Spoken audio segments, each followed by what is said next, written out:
Well, it's getting close to Christmas, and a couple of weeks ago, Rhiannon gave me a message online, which really moved me. And you know, we've got quite a big platform, and you wanted to share your story, and I'm going to hand it over to you. Thank you. Thank you very much for having me and for allowing me this opportunity. I really appreciate that. And not just for me, but for everybody who listens to this. I think it's fair to say I'm really lucky to be here today. Many people who experience what I have don't live to tell the tale. It's a matter that needs to be talked about. It's something that affects all sorts of people, a significant number, mainly women, from all walks of life. It doesn't matter where you're from, your education, your age. Whether you realise it or not, it's more than likely you'll know somebody who is suffering from this. We all need to look out for each other. Keep an eye on friends, on family, look for any signs. And what I'm talking about, this issue, what I endured, is domestic abuse. I was the unwilling target of a man who had a hidden track record of violent domestic abuse. He was a coercive controller, and I endured an abusive relationship for 5 years.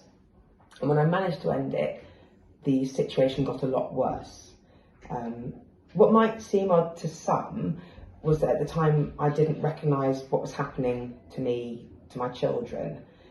Because he lied so much from the outset, I didn't know the real him until it was too late.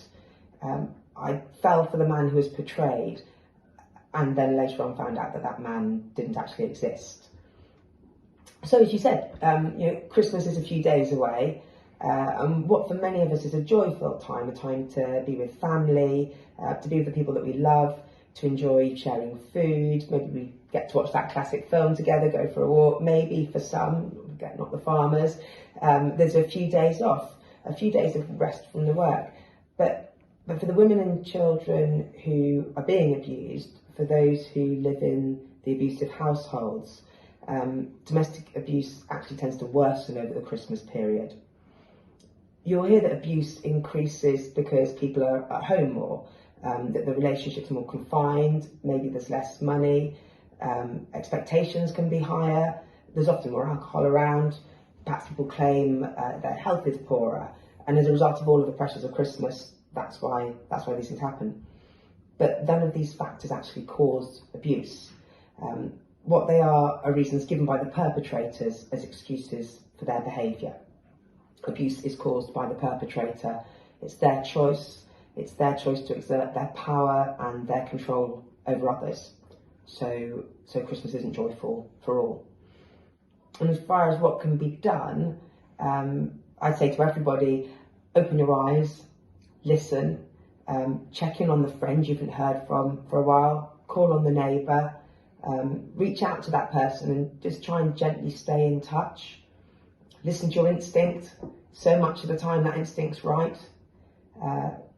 There are organisations that can be contacted, whether it's to report abuse or if you suspect abuse, but also at this time of year particularly to donate, to support organisations like Refuge or Live Fear Free in Wales, the police, Women's Aid. There's a number that